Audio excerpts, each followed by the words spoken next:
All concept study channel में आपका स्वागत है। आज हम लोग वन डे ग्राफ जनित्र के बारे में पढ़ेंगे, जो कि एग्ज़ाम में मोस्ट इम्पॉर्टेंट क्वेश्चन है। इसके बारे में जानना ज़रूरी भी है और एग्ज़ाम में आता भी है। तो सबसे पहले आपको इसका इंट्रोडक्शन हम दे देते हैं वन डे ग्राफ का। सन 1931 में अमेरिकी वैज्ञानिक रॉबर्ट जे वन डे ग्राफ ने एक स्थिर वैद्युत जनित्र की रचना की। इसकी सहायता से कुछ मिलियन वोल्ट के उच्च विभव को उत्पन्न किया जा सकता है। मतलब इसका मेन काम है कि आप अगर कुछ वोल्ट इसको देते हैं मिनिमम, तो ये अधिक से अधिक वोल्ट उत्पन्न करने की क्षमता रखता है। जैसा कि मैंने आपको लिखा है कि यह 10⁻7 मतलब 10 लाख वोल्ट उत्पन्न कर सकता है। इसकी संरचना थोड़ा ध्यान दीजिएगा। यह एक गोलीय चालक होता है, गोला है, और नीचे ये स्टैंड पे कसा हुआ है, जिसकी ऊंचाई 15 मीटर होती है। यहाँ से यहाँ तक 15 मीटर और ये 5 मीटर। इसकी रेडियस कितना होता है? 5 मीटर। 5 मीटर रेडियस का ये होता है।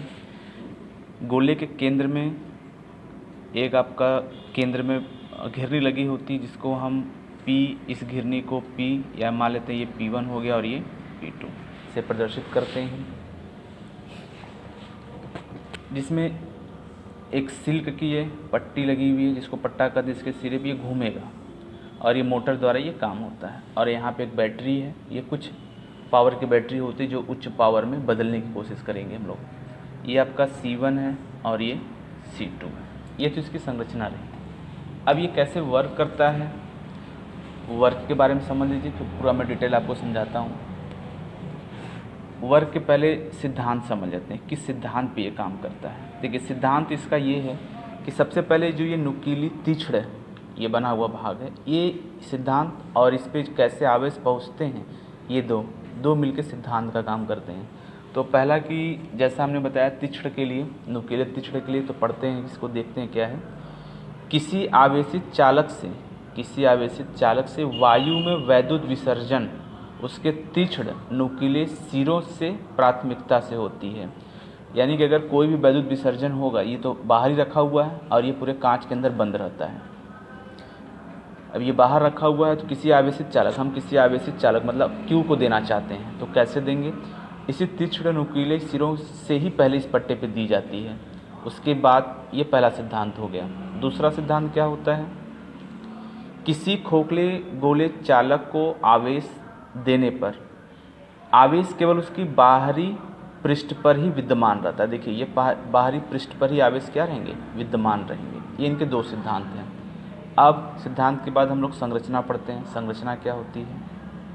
संरचना हमने आपको स्टार्टिंग में ही बता दिया है क्या क्या। इसमें धातु का एक वाह्य गोला होता है, इसको हम S के नाम पे भी कह सकते हैं। दो अचालक स्टैंड, एक स्टैंड और एक स्टैंड। मान लीजिए अचालक स्टैंड A हो गया और ये B, A और B पर सदा होता है। इसमें एक रबड़ का बना पट्टा, ये रबड़ का भी होता है, सिल्क का भी बना पट्टा होता है। दो घिरनियाँ लगी होती हैं, एक P1 और एक P2। आपको बस यही बताना है, जो पट्टा घिरनियों P1 और P2 से होकर गुजरती हैं इसमें। और देखिए, अब घिरनियों घुमाएगा कौन? मोटर। तो P1 से संबंधित एक मोटर होता है जो इन पट्टों को घुमाने में मदद करता है। अब इतना हो गया। अब नुकीले तार के बारे में बता देंगे। इसके दो तीक्ष्ण नुकीले सिरे वाले धातु के अचालक तार होते हैं, जिसका एक सिरा देखिए यहाँ पे C1 और दूसरा सिरा C2 से जुड़ा होता है। ये आपका संरचना हो गया। अब कार्य कैसे करता है, इसको हम लोग बोलते हैं कार्य विधि। कार्य विधि थोड़ा ध्यान समझिएगा, बहुत बड़ा नहीं है, आसानी से छोटा करके मैं आपको बताने की कोशिश करता हूँ, आपका कॉन्सेप्ट क्लियर कर दूंगा क्या होगा। देखिए, स्टार्ट करते हैं। जब चालक C1 को अति उच्च विभव दिया जाता है, मतलब यहाँ से आपने इसको विभव दिया जाता है, तो तीक्ष्ण बिंदुओं की क्रिया के फलस्वरूप अपने चारों ओर के स्थान में आयन उत्पन्न करता है। अब देखिए, ये अपनी तरफ क्या करेगा? चूँकि आपने इसको आवेश दिया है, तो अपने चारों तरफ ये आयन उत्पन्न करता है।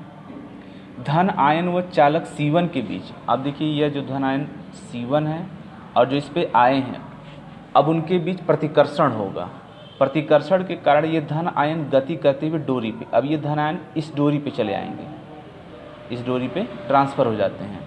करते हुए डोरी पे चले जाते हैं। इस प्रकार C2, अब जब ये पहुँचेगा C2 जो है यहाँ पे सभी आवेश को क्या करता है, उतार लेगा अपने ऊपर और कहाँ दे देगा, पृष्ठ पर दे देगा, ऐसे चलाएगा।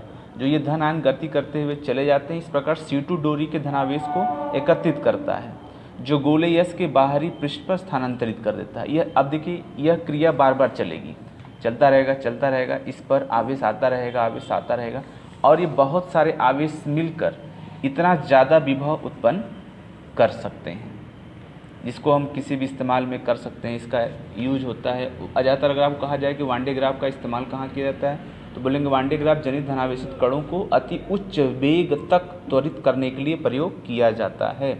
अति उच्च वेग मतलब जो इसमें कण रहेंगे उनको अति उच्च वेग दे दिया जाएगा, जिसके कारण ये त्वरित होकर बाहर जाएंगे। भट्टी में भी इसका प्रयोग होता है और भी जगह इसका प्रयोग किया जाता है। और ये एग्ज़ाम में आता है, आप इसको नोट्स कर लीजिए ध्यान से। एग्ज़ाम में इसके क्वेश्चन आते हैं। सिद्धांत आपको हमने 2 बताया, सिद्धांत अच्छे से पढ़ लीजिए, बहुत सिंपल है। बस आपको थोड़ा सा संरचना और कार्यविधि तो एकदम सिंपल है। C1 से गया, C1 से दिया जाता है, C2 उसको उतार लेता है और अपने बाहरी पृष्ठ पर फैला देता है। और कैसे करता है, थोड़ा सा प्रतिकर्षण पर ध्यान देंगे, बस सारे सेंटेंस आपके क्लियर हो जाएंगे। ये आपका वान डे ग्राफ है।